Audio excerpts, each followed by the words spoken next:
Hollywood, California, the Lux Radio Theater presents George Arliss in Cardinal Richelieu, with Florence Arliss, Cesar Romero, Heather Angel, Montague Love, and Douglas Dumbrill.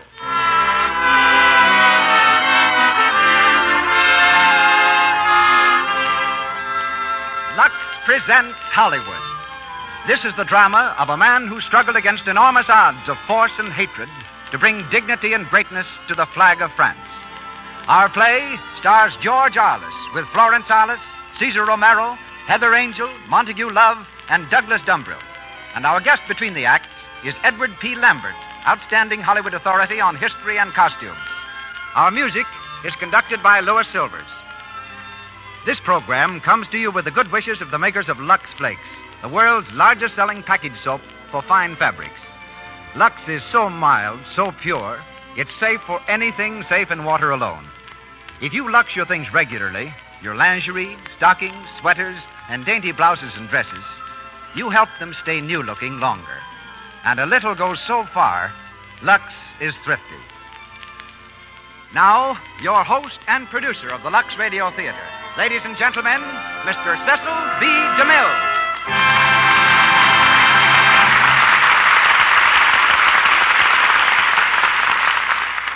Greetings from Hollywood, ladies and gentlemen. During America's cradle days, at about the time that Englishmen were planting tobacco and the sovereignty of King James in Virginia, and the Dutch were buying the island of Manhattan at far less than a penny an acre, there spread across every corner of France the shadow of a mighty man, a man named Richelieu. In his youth, Richelieu had worn the plated helmet of a soldier. Later, the red cap, which proclaimed him a cardinal of the church. Though he never wore a crown, no king ever sat more securely on the throne of France than he, or brought it greater glory. It's the drama of his career that we're about to bring you, with one of drama's most distinguished interpreters, Mr. George Arliss, in the role of the cardinal he portrayed so vividly on the screen. Mr. Arliss comes to us tonight in the company of the girl with the nice arms, for those are the words he used in dedicating his autobiography to her. She's better known as his charming wife, Florence Arliss, whom we'll hear as Marie de Medici. Making his first Lux appearance is the romantic Cesar Romero in the part of André Dupont. Heather Angel, lovely leading lady in a score of films, is Lenore. Montague Love is heard as King Louis XIII. And Douglas Dumbrill, one of the screen's more able specialists in villainy, is Baradar. Now for the play. The Lux Radio Theater presents George Arliss in Cardinal Richelieu.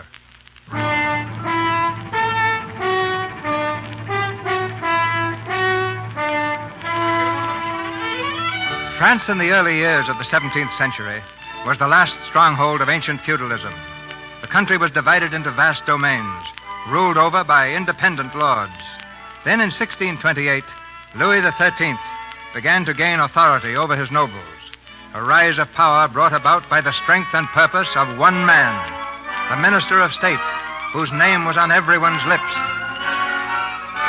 Richelieu, Cardinal Richelieu. He's the savior of France. Richelieu will bring us unity. He'll bring us peace. May heaven bless him. Richelieu. But Richelieu made enemies as well as friends. The nobles, jealous of their lost privileges, gained the ear of Marie de Medici, the king's mother. Through the influence of Anne, Louis's wife, who is no friend of Richelieu, Marie has been granted audience in His Majesty's private apartment. With her comes Count Baradar, a bitter enemy of Richelieu. The king, annoyed at the interruption, turns angrily to Queen Anne. I must say, Anne, you've selected a strange moment to press this matter. My doctors have ordered me absolute quiet, a fact which you, my wife, seem to entirely disregard. I do not disregard it, Louis.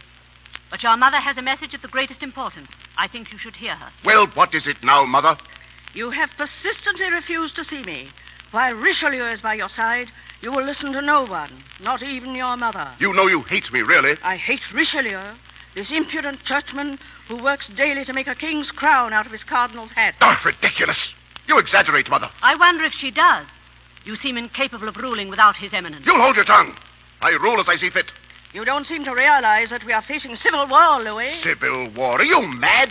Do you think that powerful nobles like Normandy and Lorraine are going to forfeit the lands they've held for hundreds of years? They'll do as I say. And if they refuse? Then we'll crush them. Exactly. Civil war. I'll not sign any order for Richelieu's dismissal. The subject is closed. Very well. Baradar, Yes, Your Highness? my son has refused our petition. You may tell the lords their case is hopeless. Baradar, are you in this, too? Your Majesty, I confess I was. But now I question the wisdom of dismissing Cardinal Richelieu. After all, he is the most popular man in France. What's that? You forget yourself, Baradar. The king is the most popular man in France. If you say so, sire. If you are, Louis, why do the Cardinal's morning's receptions attract all the nobility of the court? Why is his palace thronged and yours practically deserted? Palace? A churchman? Palaces should belong to royalty. You forget he is now as wealthy as you. His new palace is far more regal than yours. Is this true, Baradar? Must I speak, sire? I order you. Richelieu's palace. Have you seen it? It is quite spacious. About twice the size of your palace here. They say the gold plate is the finest of its kind. The porcelain brought overland from the east. That will be enough. I think I understand, Count Baradar. You and all the others. You're jealous of Richelieu's power. Sire, you know you have my allegiance.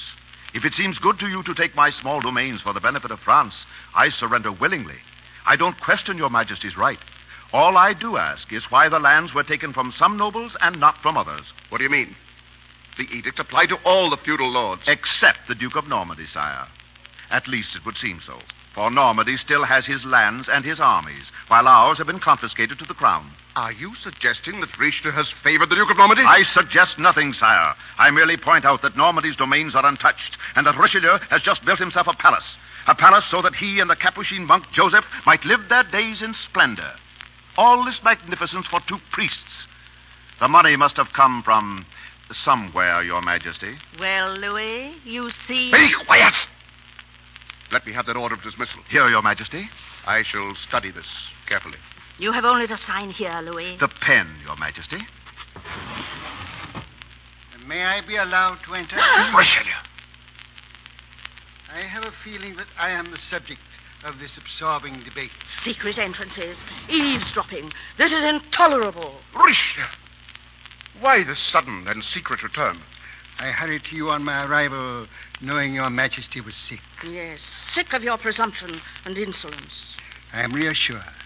I feared it might be worse. Madame is well? As well as your presence allows. I have seldom seen Madame look better. You have ridden with unaccustomed haste, my Lord Cardinal. Your holy office must make great demands on your power. It does, Count Baradar, and your powers make great demands on my holy office. Now, have done with this.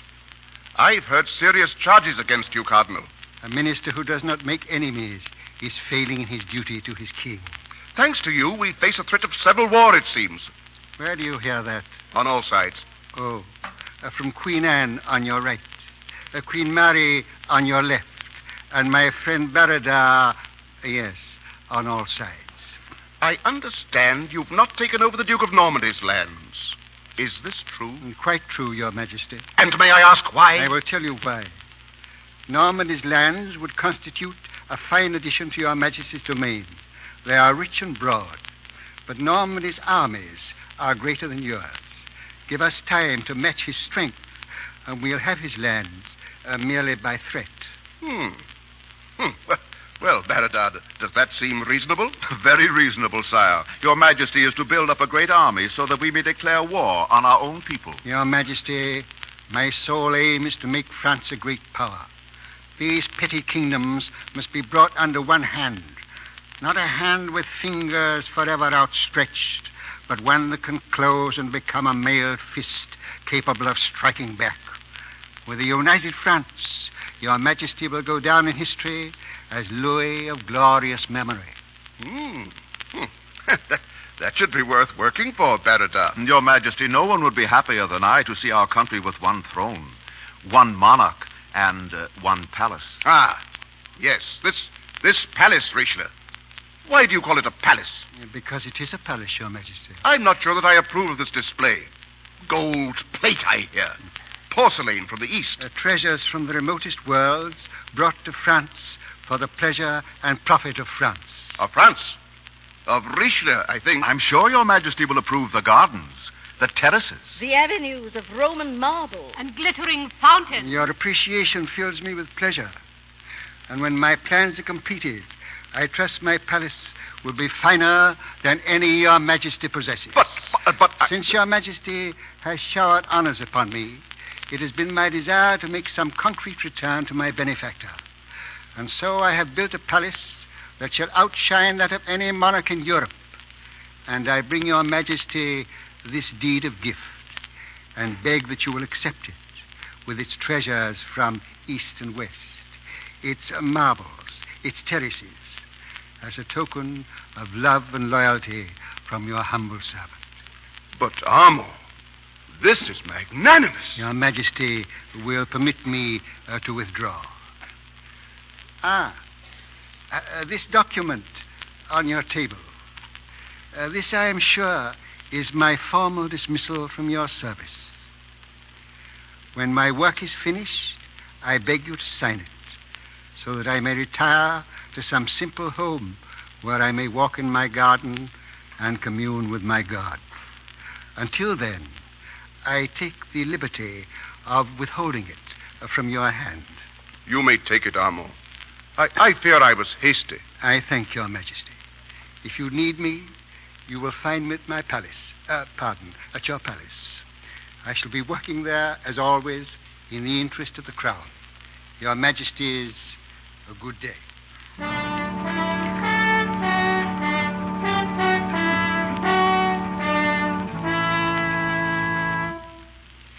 Enemies of the state. Enemies of the state. Take these warrants, Father Joseph. I've signed them. What else is there? Another Huguenot noble to be arrested on suspicion. When will they learn, Joseph, that only a united France can be a great France? Who is he? His name is André de Pont. Has he had fair and proper warning? Yes.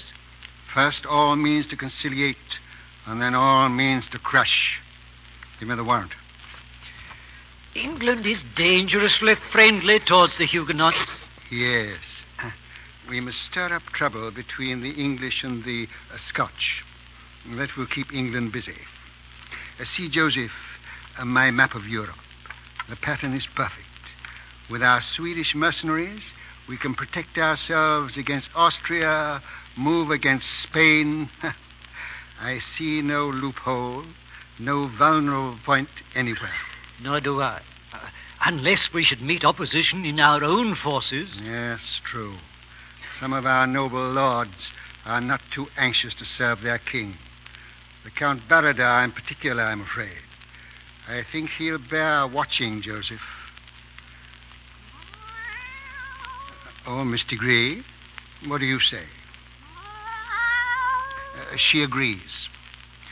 It's a pity we can't use Miss Degree, Joseph. She has such beautiful claws. Miss Degree, who put this ribbon on you? It must have been Lenore. Lenore. That's what I wanted to talk to you about. Joseph, you're my oldest friend, and I need your sound advice.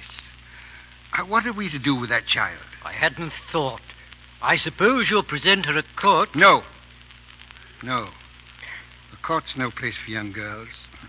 Now that she's left the convent, she's my responsibility. But we must give her something to amuse her. She's no longer a child, you know. She's too old for dolls, of course. Oh, yes. What about a horse? A horse? Yes. Now, don't go and get her a charger, Joseph.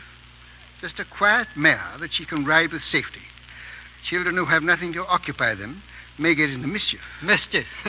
No, not Lenore. Yeah, even Lenore. She'll be in her garden. Ask her to see me in my study. Very well, Armand.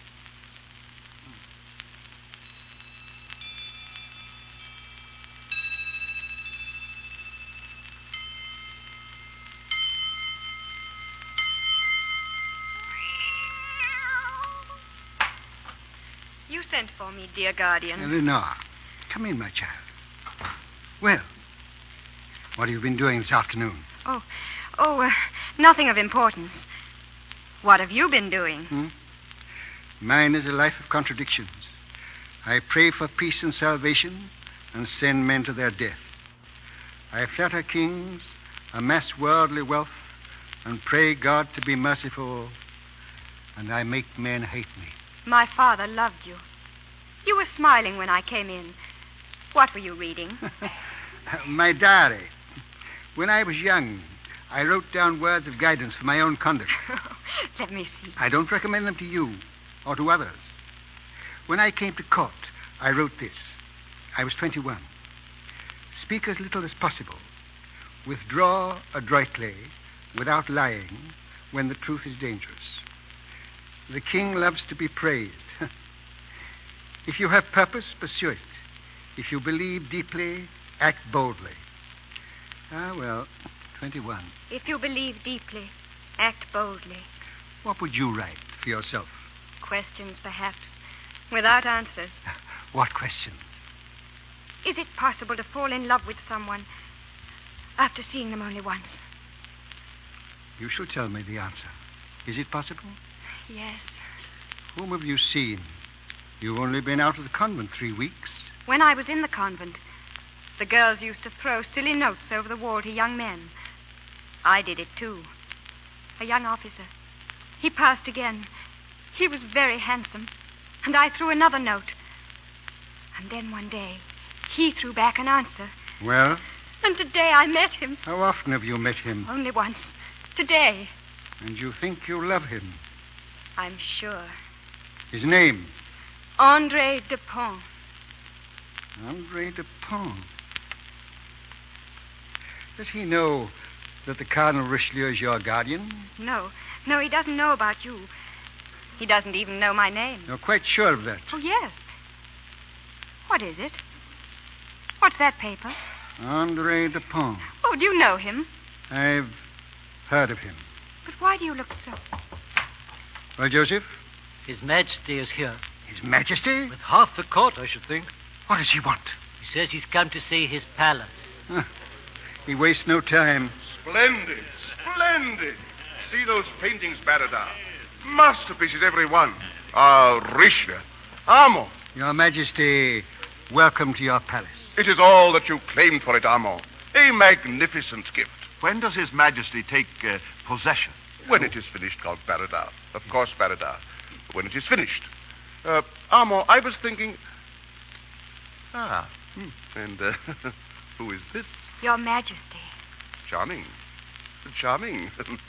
Who are you, child? She is the daughter of an old friend and loyal subject who was killed in the service of France. I have made myself responsible. Ah, yes. Well, my child, we must see you at court on occasion. Would you like that? If I am permitted, Your Majesty. I give you permission. You'll bring her, Richelieu? Of course. When? Whenever Your Majesty commands. Bring her tomorrow. We shall look forward to seeing you tomorrow. You may leave us now, Lenore. Yes, Your Eminence. Your Majesty. Good day, my child. A lovely creature, Your Majesty. I have eyes, Baradar. I have eyes. Where has she been, Armand? Oh, at the convent. She's still a child. Come, Your Majesty. I want you to see the Roman marble. Yes, presently. A child, you say? You forget how young people grow up. You can't possibly keep her cooped up in this palace of yours? I think the coop is big enough. No. I've taken a great interest in her. She should come to court. We must find a husband for her. Your Majesty's interest touches me deeply. She should have a title, position. I think the right man might be the Count de Cinq-Mars. Cinq-Mars? Have you anything against my choice? Oh, is Your Majesty asking me to marry the Count? No, don't be obstinate. He has wealth, a good title. Does Your Majesty deem it necessary to consult Cinq-Mars? Cinq-Mars will do as he's told.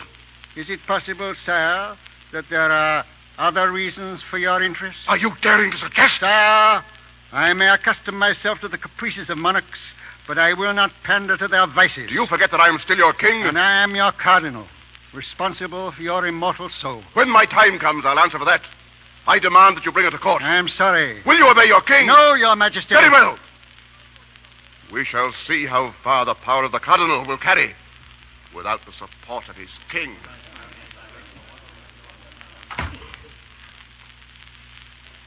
Well, Joseph? King's very angry. Yes. See, Joseph, on what little things the fate of nations depends. A few hours ago, I said there were no loopholes. And now the history of France may be changed by a pretty face. If I could only find some way to keep Lenore out of his reach. But how? You can't send her away. He'd never forgive you. Joseph. Yes? Joseph, I have an idea. A mad, wonderful idea. Joseph, bring me André Dupont.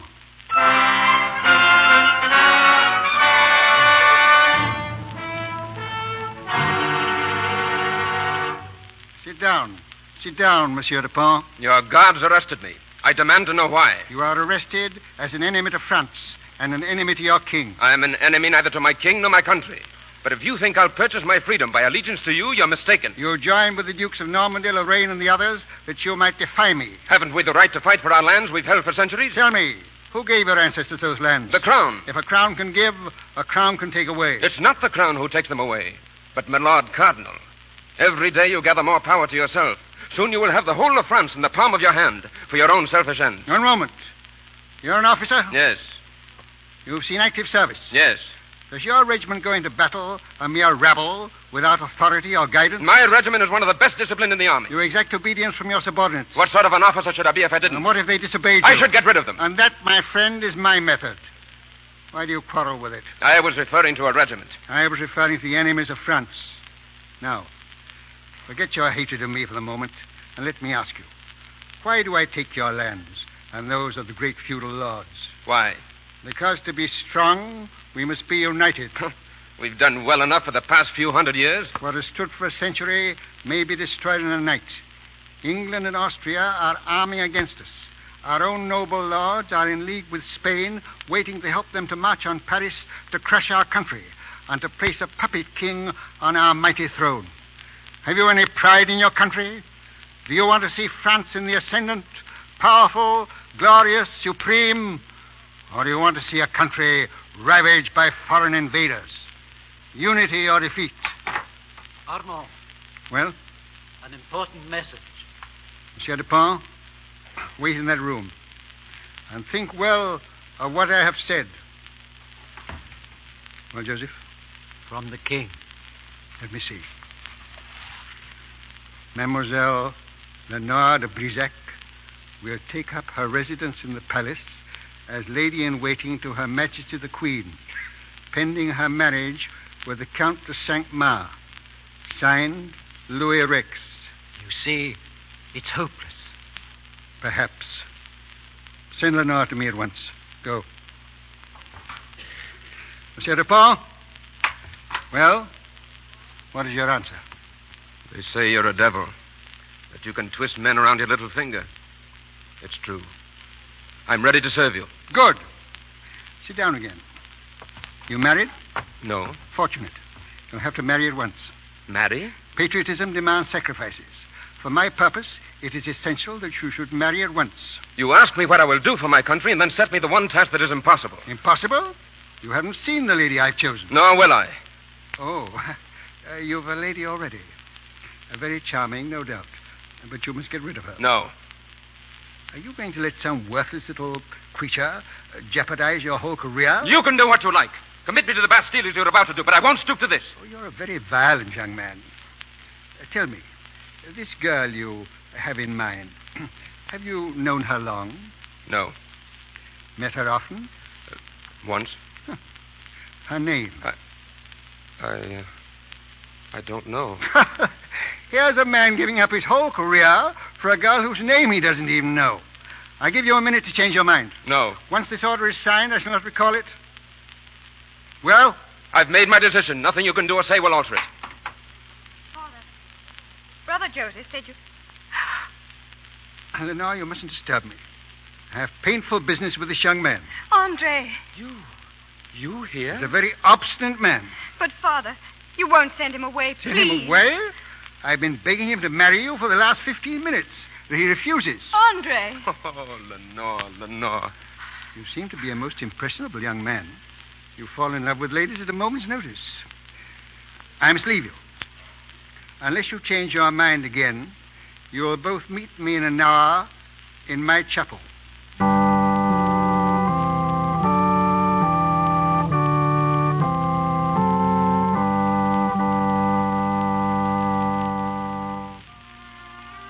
Joseph, This is my reply to the king. I'll read it to you. To Louis Rex, Your Majesty, Mademoiselle Lenore is honored by His Majesty's appointment as lady-in-waiting to the Queen, but she humbly suggests that the matter may be delayed until her return from her honeymoon with her husband, André de Pont. Well? Ingenious, but dangerous. True. Let me add something, Joseph. Something pleasant. Yes. If Your Majesty desires someone to love, love me, Richelieu.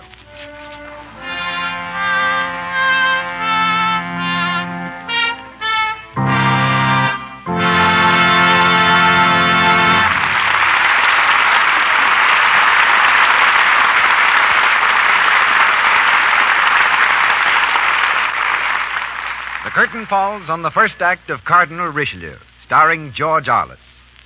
During this brief intermission before Act Two, we bring you the Browning family. It's late afternoon, and Midge comes bursting in from school. Mother! Oh, Mother! Yes, dear. You've got to do something about Bobby. Why, Midge, what's the trouble? Oh, he's incorrigible, Mother. Oh, no. But he is. Toady Allen was walking home with me, and along comes Bobby, and... You gotta run! There, that's just what he yelled at me, Mother, right in front of Toady, and I was so embarrassed. Now, Bobby, that wasn't at all nice. And it was just because I got a run in my stocking, Mother. She's always getting runs. Why, they call her Runaway Midge. Well, after all, I can't help it. You certainly can, dear. You can do a lot better than you're doing if you'd only use Lux Flakes. Well, maybe it is my fault. I did forget to use Lux. But anyhow, can't you make Bobby stop talking that way? The quickest way to stop him, dear, is to cut down on runs. If you just remember to Lux your stockings every night, you won't have nearly so much trouble. Oh, Mother, I will try to remember. Yes, luxing stockings after every wearing cuts down on runs and saves many embarrassing moments. Lux saves the elasticity that helps your stockings wear longer and fit better. Cake soap rubbing, or soaps with harmful alkali, are likely to weaken elasticity, and then runs come easily. Give your stockings regular Lux care, and all your underthings, too, to keep them fresh and dainty and to help them stay new-looking longer. Lux has no harmful alkali. It's safe for anything safe in water alone. And a little goes so far, Lux is thrifty. Buy Lux Flakes in the economical large-size box. And now, Mr. DeMille. Cardinal Richelieu, starring George Arliss with Florence Arliss, Cesar Romero, Heather Angel, Montague Love, and Douglas Dumbrell.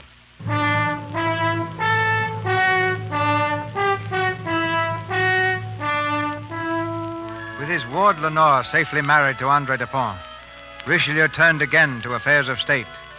By his order, the army of France, commanded by Marshal Lemoyne, stands ready to leave Paris to meet the invading Spaniards at the border. But the Cardinal's enemies have other plans.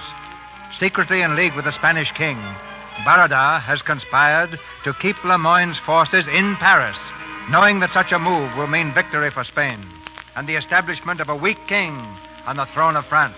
With the Duke d'Orléans on the throne, we will soon regain our privileges, gentlemen, and our lands. Agreed, Barada, but first, Spain must be victorious. They will be. Their forces will advance through Corbie and surround Paris. Unless Lemoyne's army meets them halfway before they reach the walls of Paris. Have no fear of that. Lemoyne's army will never leave Paris. I will have public opinion stirred to prevent it. Our day, gentlemen, is at hand. Down with Richelieu! The army in Paris! Protect our home! Down with Richelieu! In the palace, King Louis stands by a window, listening to the distant cries. On one side is Barada, and on the other, Louis's brother, Gaston, the weak-willed Duke d'Orléans, whom the nobles hope to place on the throne. Listen to them. They sound half mad. They're clamoring for something, the pigs. What is it, Barada? They want protection. You know, sire, what will happen if the army leaves Paris. The people will revolt. What? Well, why doesn't Richelieu do something? He's the Minister of War. You'll forgive me, sire, but it's Richelieu's order that is sending the army away from the city. I will protect my people. Tell Marshal Lemoyne to let the army remain in Paris. Defend Paris to the last. Give the order yourself, Gaston. I? Oh, yes. I'll give the order with pleasure, brother.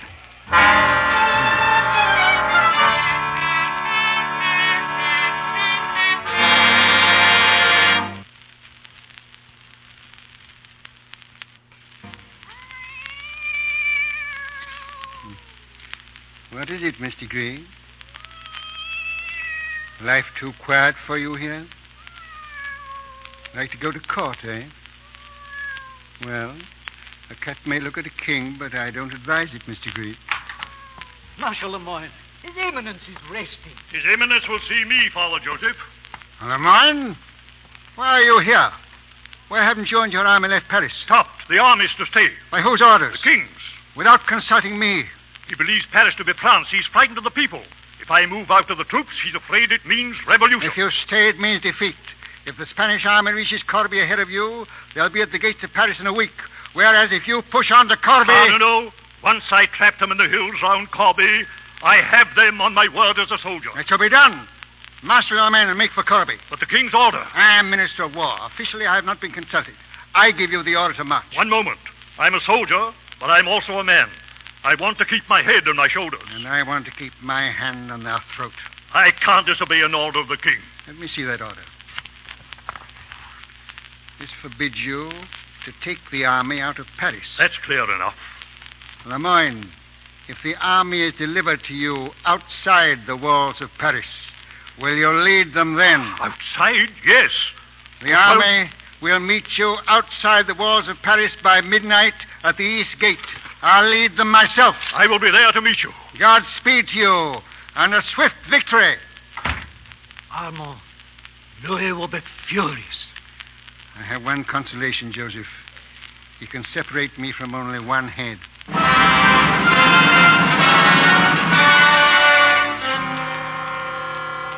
The insolence of Richelieu. Gets on a horse and marches the army away from Paris in defiance of my orders. In any other person, it would be regarded as treason. Treason? What else is it but treason? Dismiss him, sire. I will. But, no. Always when he disobeys me, I have a fatal feeling that he may be right. But, Your Majesty... That's enough. You may leave, Count Berida. Very well, sire. Guard. Count Berida. Where is Prince Gaston? With the Queen Mother, my lord. The prince is waiting for you. No. Surely even Louis won't stand this last insult. This time, Richelieu's gone too far. Berida, well? The king will do nothing. Nothing? There's a king for you. His own orders defied, a slap in the face, and he does nothing. I'd have that man's head. My son, you must calm yourself. We've failed again. I shall never become king. Shh, Gaston. You know you were always my favorite. It'll all be in good time. I shall be king one day, shan't I? You promised it. I shall. Very soon. Our treaty with Spain. It's almost arranged. Berida, why don't you do something? This monster, Richelieu, will crush us. Kill him. Haven't we got men enough? I'll kill him myself. Kill him? Berida, poor Gaston is mad with rage. He talks sense in his madness. Are you mad, too? No one can kill Richelieu. You can't risk it. We can risk another man. Someone who might kill him, not for political reasons. We'd never be suspected. But who? There's a young Huguenot noble here. He's being held prisoner by the king. I'll go and have a talk with him.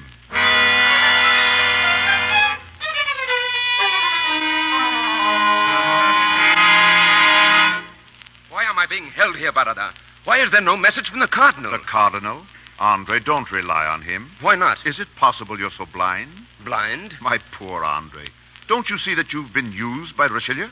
What do you mean? Doesn't it strike you as curious that he married you in such great haste? It was to save Lenore from the king. From the king or for the king? What?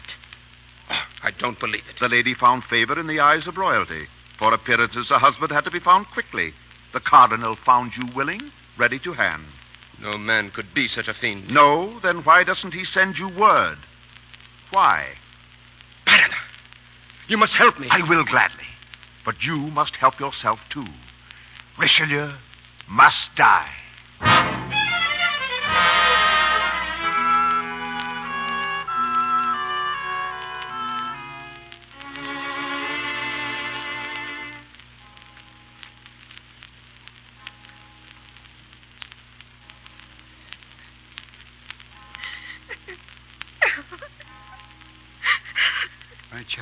My child. And then they arrested him, Father. He's there now at the palace. They wouldn't let me see him. And it's all through me. Louis is angry because Andre married me. Not because he married you, but because he protects you. You will intercede for him. The king shall set him free or answer to his cardinal. But when? Tomorrow, my child. Go to your room, my dear, and try to sleep.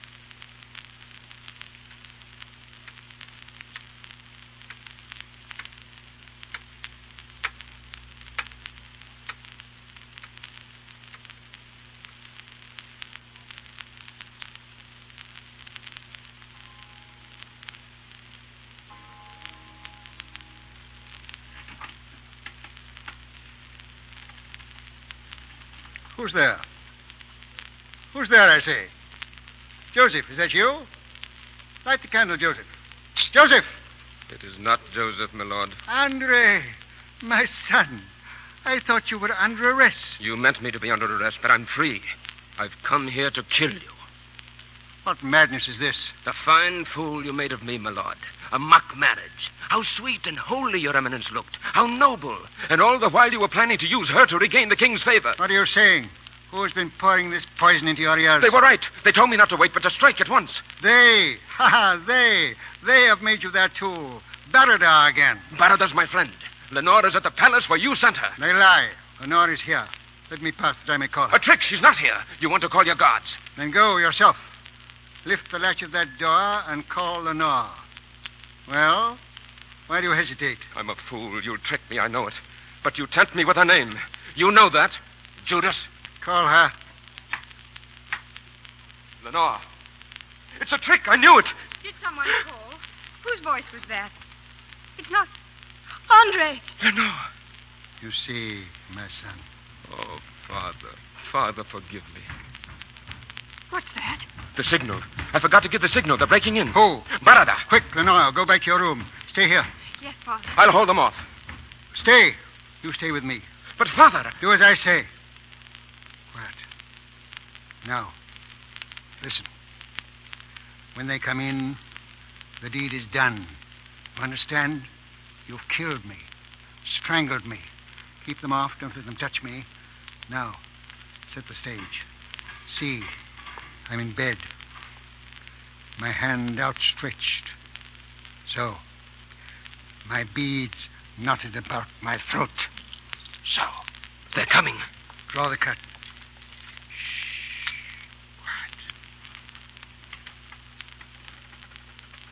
Andre, here, Barada. Richelieu, where is he? See for yourself. Barada, look. The bed. He was asleep. I strangled him. I left no trace. Yes. Dead. France is free at last. Well, there's no need to wait now. We can put our plan into action at once. Remove those beads, Andre, and meet us in the courtyard. There's no time to waste. Hurry, Andre. Father, you were wonderful. It was a great effort. I never felt less dead. Andre, the plan they spoke of. What plan? To depose Louis and place Gaston on the throne. Ah? The Queen Mother and the Queen are on their way to the Spanish border tonight. To visit her brother? Yes, but in reality they carry a treaty, a private treaty. A signed treaty? Yes, signed by Barada, Gaston, and the rest. Ah, the fools. They put their names on paper, their signatures. Armand, what is it? Victory, Joseph. You'll come with me. Quickly, my carriage, my fastest horses. Send gallopers ahead on the route to the Spanish border to warn my men at every village, every tavern, to look out for a royal carriage bearing the Queen and the Queen Mother. At last, their signatures.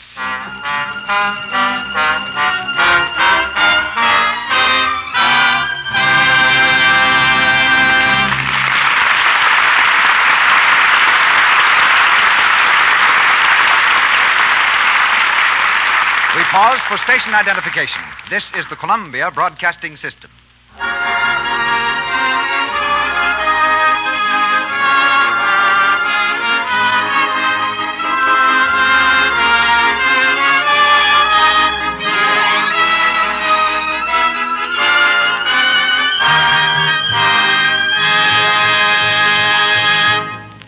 So ends Act Two of Cardinal Richelieu, with George Arliss and our all-star cast. We'll go into Act 3 after the short intermission, during which Mr. DeMille takes us behind Hollywood scenes and introduces our guest of the evening. Hollywood can boast of many researchers and many costume directors, but as far as I know, Edward P. Lambert is our only expert equally at home in either field. 25 years ago, Mr. Lambert helped in costuming and research for The Birth of a Nation. His silver anniversary finds him manufacturing costumes for another picture based on the war between the states, Gone with the Wind.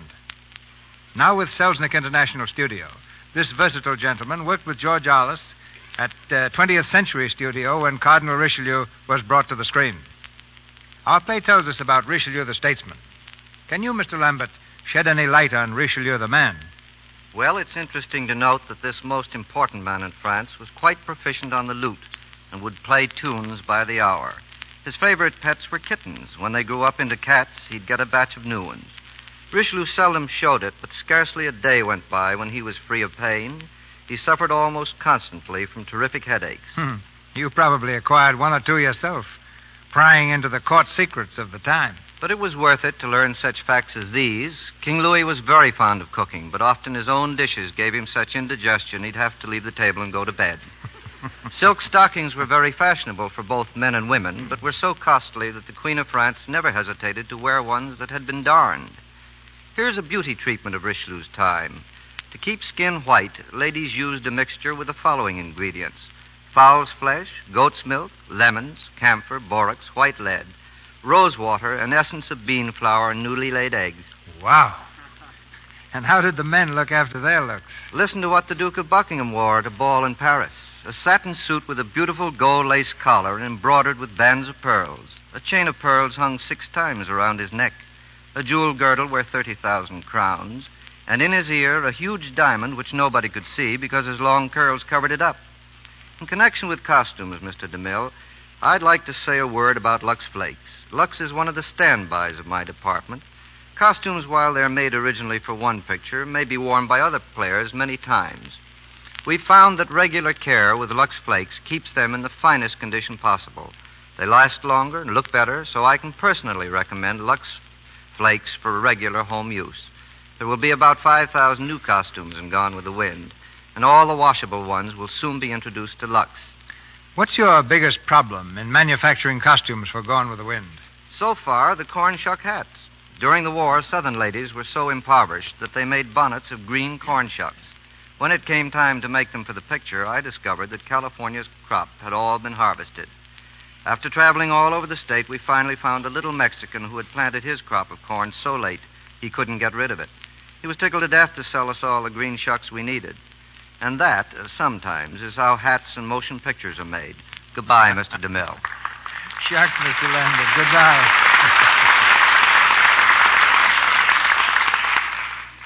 We set the scene for the third act of Cardinal Richelieu, starring George Arliss with Florence Arliss, Cesar Romero, Heather Angel, Montague Love, and Douglas Dumbrell.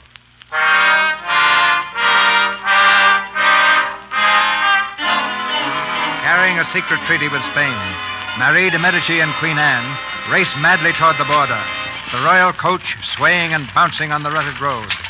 A few miles behind, another coach, bearing the arms of Cardinal Richelieu, races in swift pursuit. At all costs, Richelieu must gain possession of the treaty, bearing the signatures of the traitors to the king. Leaning from the window, Richelieu shouts to the coachman. Coachman! Yes, my lord.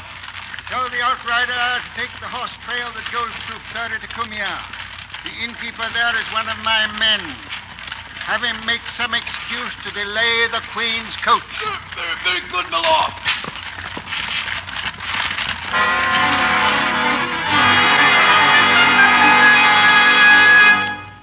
More delay.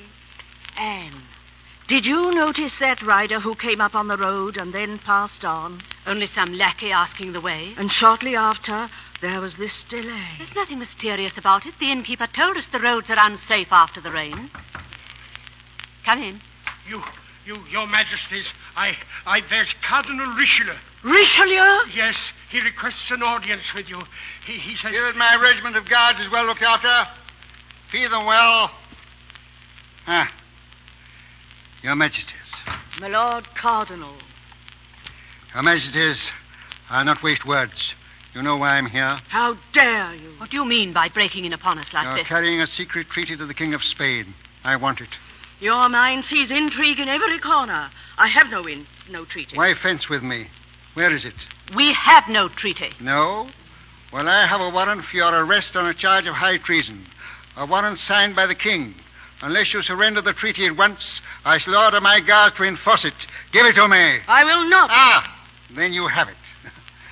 If your names are not signed to it, why not give it up and save yourselves? Because I will not betray those whose names are signed. They are already betrayed.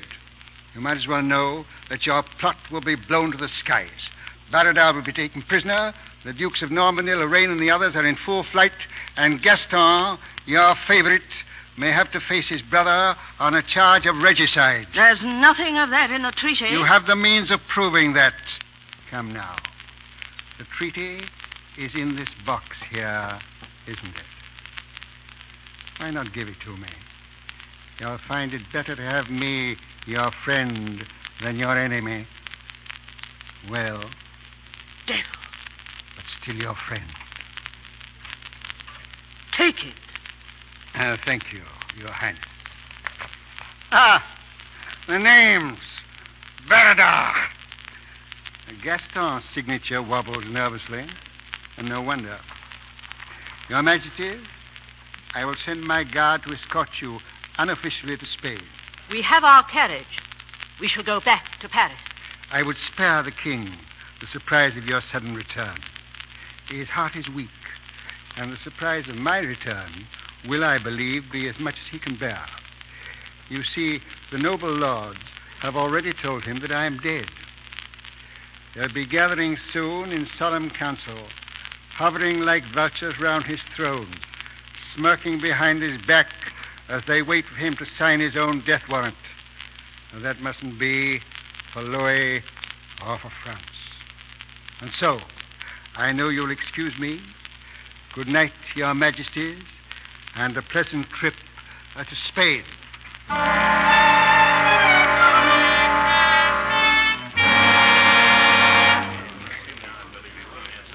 The king will be here at any moment, gentlemen. Has he been informed of Richelieu's death? Baradar saw to that. It was for the good of the country. Didn't you know? Richelieu was plotting the king's death. We knew, didn't we, Gaston? Oh, yes, we knew. Well, gentlemen, the stars tell us of great changes this month, eh? No need for stars to tell us that, Your Highness. The king's throne. It looks very comfortable. I wonder what it would feel like to sit in it. Your Highness. Oh, there's no harm, Baradar. Coming events, you know.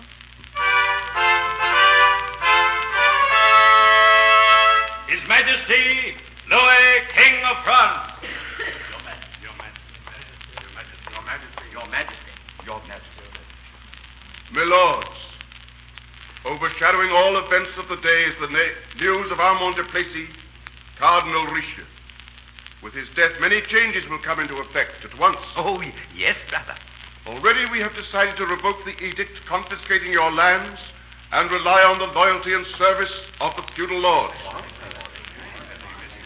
We ourselves intend to rely for advice and guidance on our good friend, Count Baradar. Your Majesty. And upon the services of our brother, Gaston. You may depend on me so long as you reign. And we rely upon you, my lord, for advice in your various offices.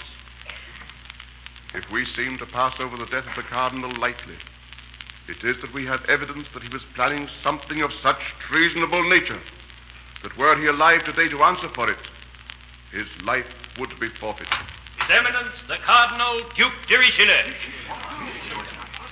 Your Majesty, my lord. Richelieu! How comes this report of your death? Sire, the attempt was made. It was well conceived and well planned. But Providence elected I should be spared to be of service to you once more. You deny this plot against my life, against the throne? Not only do I deny it, sire, I am here to inform your Majesty of the details. His Majesty is already informed of the details, my lord. His Majesty is too wise to take the word of an assassin or the word of a traitor. I speak of Count Baradar and the Duke d'Orléans. You dare accuse my friend and my brother? Where is your proof? Where is theirs? His whole life, Your Majesty, is all the proof you need. Cardinal, we have suffered too much from your arrogance. I'll tolerate it no longer. I believe implicitly in the devotion and loyalty of my friends. I order the arrest of the Cardinal Duke de Richelieu. Sir, I have here a treaty. Gentlemen, the king's order. Arrest him. Stand back. Take him, I tell you. Back! Stripped of all rank and authority, I carry still a mightier power. I face you now as a priest of God, round whom I draw the circle of sanctuary of our solemn church. Set foot upon that holy ground, and on your head, even though it were a crown, I'll call down the curse of Rome. Your Majesty, you believe me guilty. If I have conspired, as they say, against your life, what punishment, sire, would you declare fit for the instigator of such a crime? A sentence of death. Then read this, sir. Read it. A treaty with Spain, a treaty which would ultimately depose your Majesty and set your brother on the throne. And see, there, whose names are signed to it. Armand. Armand. You have served me again. Your Majesty, may I have leave to speak from beside your throne? My lords, nobles of France, from this day forward and forevermore, France is united into one great kingdom. All power is vested in one central authority, one absolute ruler, His Majesty King Louis XIII. And I am his shadow. Armand, I am going to the chapel. Your Majesty, I shall go with you. We'll pray together, my son.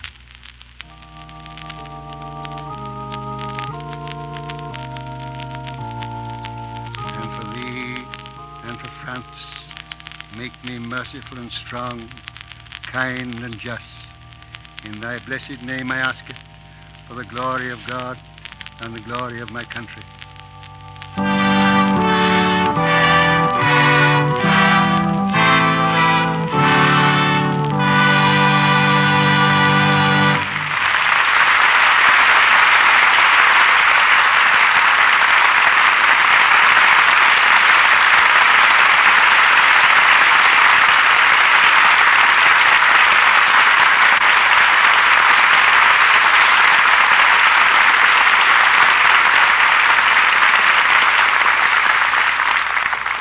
So ends tonight's presentation of Cardinal Richelieu, starring George Arliss, who returns in a moment for a curtain call. But before he comes back, I want to ask you a question. How do you judge a woman's age? Well, here's how one man answers that question. He's Ned Wayburn, the famous theatrical producer who has launched hundreds of stage and screen stars. He says your hands, more than your face, tell your age. Stop and think for a moment. He's right, isn't he? Don't smooth white hands look a lot younger than rough red ones? Yes, they do, Mr. Ruick. But think of all the women who wash dishes every day. Doesn't that roughen hands terribly? Yes. When you use strong soaps that contain harmful alkali, your hands are apt to get rough and red, all right. But there's no need for that, you know. Why not take the advice of beauty experts who recommend Lux for dishes? Because it protects your hands in the dishpan and leaves them soft and smooth. There's no harmful alkali in mild, pure Lux Flakes to irritate your skin and roughen your hands. And it costs so little to use these beauty suds for your dishes. A little goes so far, Lux is thrifty. So why not use it for all of the soap and water jobs you have around the house, to give your hands the protection they deserve? Buy the economical large-size box of Lux Flakes. Our producer, Mr. DeMille. In all his brilliant career, George Arliss has performed for radio audiences only 3 times, and each time on the stage of the Lux Radio Theater. It's with pride, then, as well as gratitude, that I extend our microphone so that we may hear Mr. Arliss now as himself. Thank you, Mr. DeMille. I'm sure you'll all be glad to know Mr. DeMille is once more looking himself. Since we gave our last broadcast in this theater, my wife and I have been on a visit to England. In returning to the Lux Hour, we have a pleasant feeling that we are meeting our last year's audience as old friends. The enormous number of people that may listen in is still rather awe-inspiring to me, and when Mr. DeMille whispered to me just before we began that he estimated our audience at well over 15 million people, I found the thought staggering. On many evenings I have listened to the Lux Radio Theater and have been gratified by the fact that this theater has faithfully lived up to its great responsibilities. I feel a certain satisfaction that the sponsors of the Lux Radio Theater selected Richelieu for this evening because a play of this kind has the added value of stimulating an interest in some of the most dramatic and entertaining periods of history. May I extend my affectionate regards to my old friends, my audiences of the stage and screen. Good night.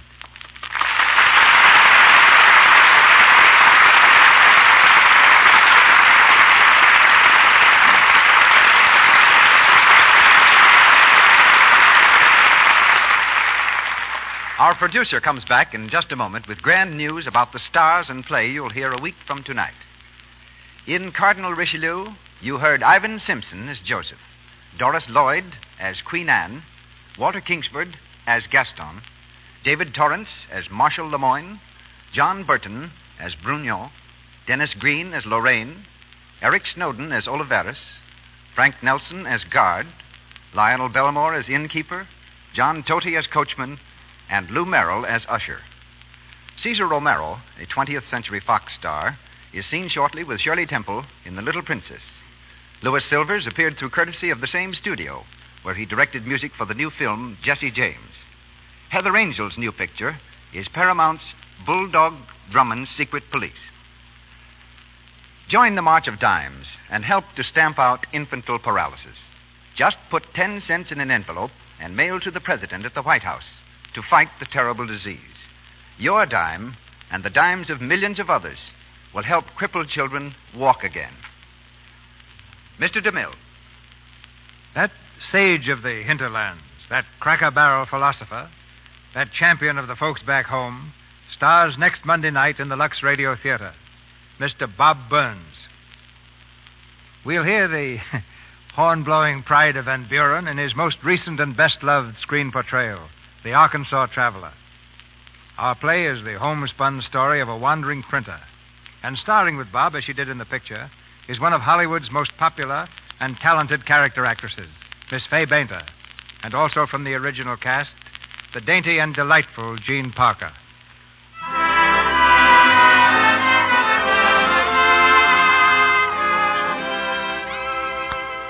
Our sponsors, the makers of Lux Flakes, join me in inviting you to be with us again next Monday night when the Lux Radio Theater presents Bob Burns and Fay Bainter in The Arkansas Traveler with Jean Parker.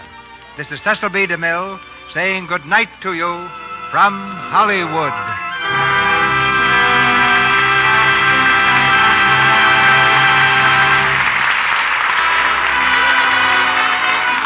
Tonight's presentation came to you with the good wishes of the makers of Lux Flakes, those mild, pure soap flakes, safe for anything, safe in water alone. Be with us then next Monday. Be part of the large audience that gathers each week to hear Hollywood's favorite stars in the most popular plays of stage and screen. Your announcer has been Melville